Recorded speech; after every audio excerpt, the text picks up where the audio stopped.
Assalamualaikum, we are Group 5 and today we are present our analysis on Berjaya Land Berhad and Shangri-La Hotel Malaysia Berhad. Our presentation we include the introduction, background of the company, factor analysis, overall analysis and conclusion. We hope our presentation will give you a clear understanding of the company financial performance.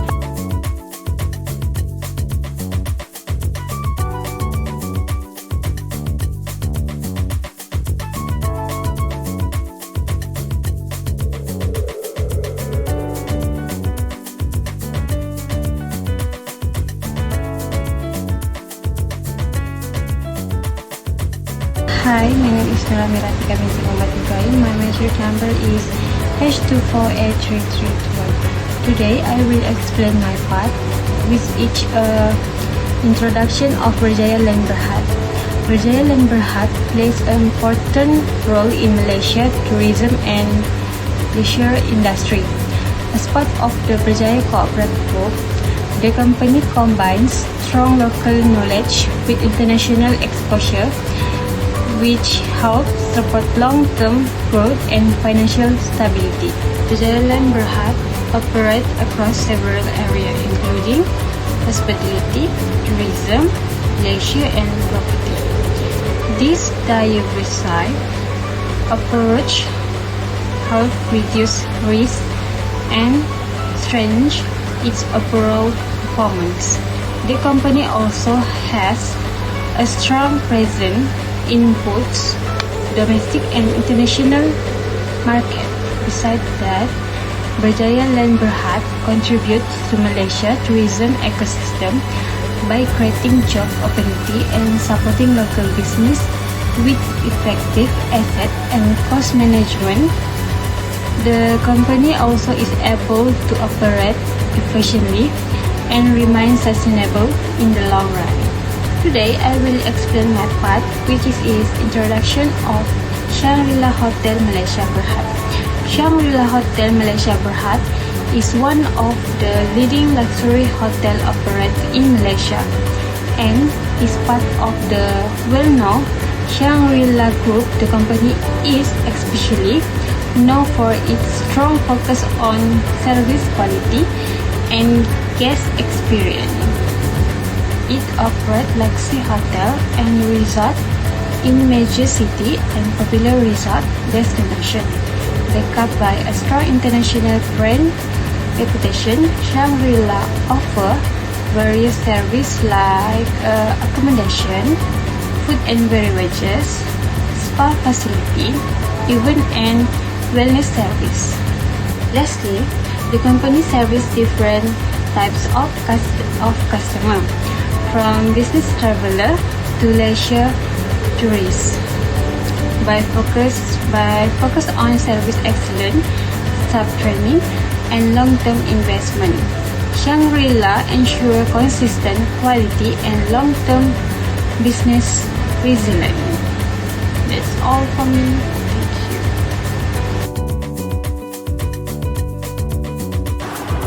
Assalamualaikum. My name is JAZLINA binti Muhammad FADHIL and my mention number is H24A3579 and I want to present my part, which is background of the company Berjaya Land Berhad. Berjaya Land Berhad is a prominent Malaysian conglomerate and a key subsidiary of Berjaya Corporation Berhad. Established in 1919 through a restructuring exercise involving Sports Toto Malaysia, the company has since expanded into property development, hospitality, leisure, and gaming operations. Listed on Bursa Malaysia, Berjaya Land has built a strong corporate presence through its diversified business portfolio, both locally and internationally, and remains an important player in Malaysia tourism, hospitality, and property sectors. Next, I want to present the background of Shangri-La Hotels Malaysia Berhad. Shangri-La Hotels Malaysia Berhad, incorporated in 1971, is a leading hospitality and property investment company in Malaysia. It operates luxury hotels, resort, and leisure properties, including its flagship Shangri-La Hotels Kuala Lumpur and resort in Penang and Sabah. while also managing offices, apartments, and recreational facilities. With a strong brand, long-standing presence, and total assets of around Rm 1.30 billion in 2025, the company maintains financial stability and remains key player in Malaysia's hospitality and property sectors. My name is SYAHIDAH binti Muhammad SAHIMI and my matric number is H20303. I will present the financial ratio analysis for Berjaya Land Berhad covering the years 2023 and 2024. Starting with liquidity, the company position has weakened.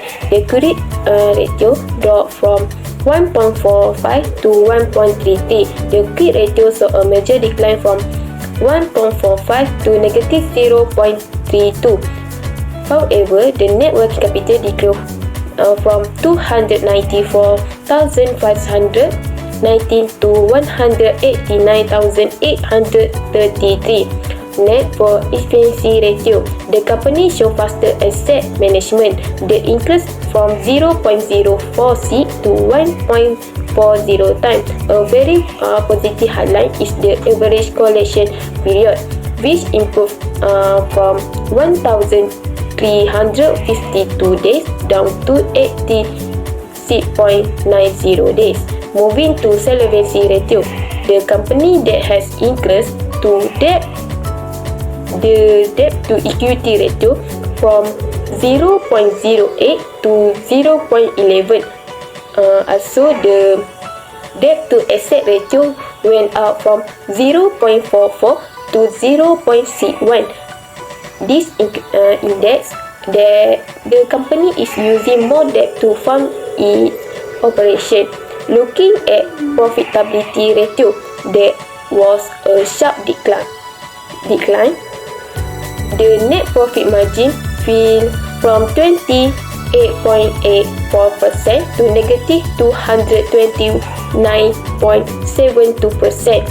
The return on equity also dropped to negative 4.55%, show a loss for the years.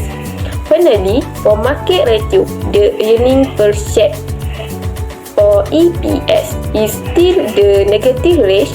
It moved from negative 0.81 in 2023 to negative 0.64 in 2024. Assalamualaikum warahmatullahi wabarakatuh. My name is QISTINA binti HASLAN. My number matric H2483330. Now I will talk about trend analysis Shangri-La Hotel 2023 and 2024. First, liquidity has slightly decreased. Current and quick ratios fell to 1.64 and 1.63, while cash ratio dropped to 0.09. Net working capital also declined, indicating weaker short-term strain. Then, efficiency shows slower operations, inventory and receivable turnover decreased. Average collection period rose to 258 days and average payment period extended to 435 days. Solvency, debt levels increased slightly, with debt to equity at 0.11 and debt to asset at 0.10. However, interest coverage improved significantly to 12.31, making interest easier to manage. Profitability dipped slightly. Gross and net profit margin fell, with ROE and ROA also showing minor decreases. And lastly, for market ratios, earnings per share increased to 6.65 cents, while PE ratio dropped to 2.53, making the stock more attractive to investors. Assalamualaikum warahmatullahi wabarakatuh. My name is Muhammad SABRI, my number H24803. Cross session year 2023. In liquidity ratios, for current ratio, Shangri-La has much stronger short-term liquidity than Berjaya Land. For quick ratio, Shangri-La is more liquid compared to Berjaya Land. In cash ratio, Shangri-La holds more cash than Berjaya Land. For net working capital, Shangri-La has higher working capital than Berjaya Land, indicating better short-term financial strength. In efficiency ratios, for asset turnover ratio, Shangri-La uses its asset more efficiently than Berjaya Land. For inventory turnover ratio, Shangri-La manage inventory much better than Berjaya Land. For accounts receivable turnover, Shangri-La collects receivable faster than Berjaya Land. For accounts payable turnover, Berjaya Land pays some daya faster than Shangri-La. For average collection period, Shangri-La collects payment faster than Berjaya Land. For average payment period, Shangri-La takes longer to pay supplier compared to Berjaya Land. In solvency ratios, for debt to equity ratio, both companies have the same ratio, indicating similar leverage. For debt to asset ratio, Berjaya Land relies more on debt financing than Shangri-La. For interest coverage ratio, Shangri-La has a stronger ability to cover interest expenses compared to Berjaya Land. In profitability ratios, for gross profit margin, both companies record the same gross profit margin. For net profit margin, both companies report the same net profit margin. For return on equity, both companies achieve the same on return on equity. For return on asset, both companies record the same on return on asset. In market ratios, for earnings per share, Shangri-La reports positive EPS, while Berjaya Land reports negative EPS. I want to talk about operational for year 2024. In liquidity ratios, for current ratio, Shangri-La has better short-term liquidity than Berjaya Land. For quick ratio, Shangri-La is much stronger, while Berjaya Land shows a negative quick ratio, indicating liquidity increase. For cash ratio, Berjaya Land has a higher cash ratio, meaning it holds more cash relative to liquidity than Shangri-La. For net working capital, Berjaya Land has significantly higher working capital, showing a stronger short-term financial cushion. For asset turnover ratio, Berjaya Land uses its asset more efficiently than Shangri-La. For inventory turnover ratio, Shangri-La manages assets inventory much faster than Berjaya Land. For accounts receivable turnover, Berjaya Land collects payment more faster than Shangri-La. For accounts payable turnover, Berjaya Land pays supplier much faster, while Shangri-La takes longer. For average collection period, Berjaya Land has a much shorter collection period than Shangri-La. For average payment period, Shangri-La delays payment longer compared to Berjaya Land. In solvency ratios, for debt to equity ratio, both companies have the same ratio, showing similar leverage levels. For debt to asset ratio, Berjaya Land relies more on debt compared to Shangri-La. For interest coverage ratio, Shangri-La has a much stronger ability to cover interest expenses than Berjaya Land. In profitability ratios, for gross profit margin, Shangri-La is more stable, while Berjaya Land reports an unusually high margin due to losses. For net profit margin, Shangri-La records positive profit, while Berjaya Land records heavy losses. For return on equity, Shangri-La provides positive shareholder returns, whereas Berjaya Land does not.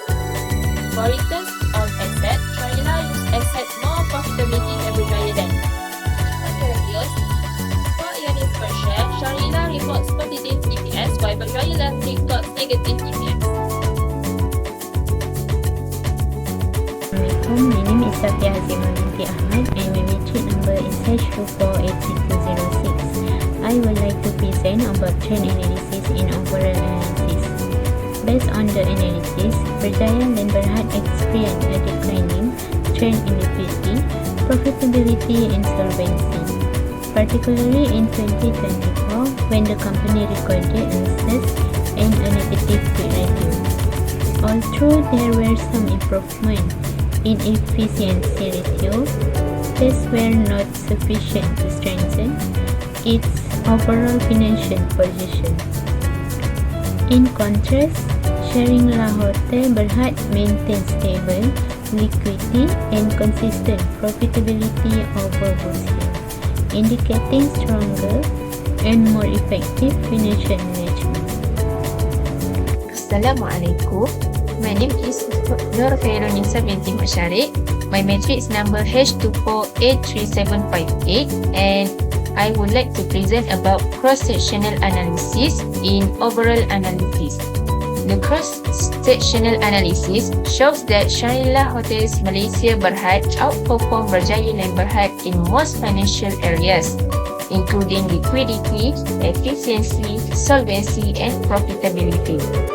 Shangri-La demonstrated lower financial risk and better operational efficiency, while Berjaya and Berhad showed higher leverage, weaker cash position, and greater reliance on debt, particularly in 2024.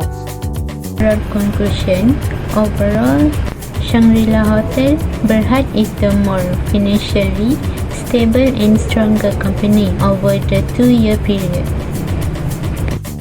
Its consistent performance and lower financial risk indicated better long-term sustainability, while Berjaya Land Berhad needs to improve its liquidity, debt management and profitability to remain competitive.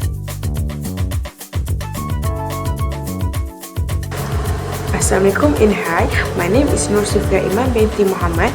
My matric number is HFT20303. In conclusion, Shangri-La Hotels Malaysia Berhad shows stronger financial strength, stability and performance than Berjaya Land Berhad.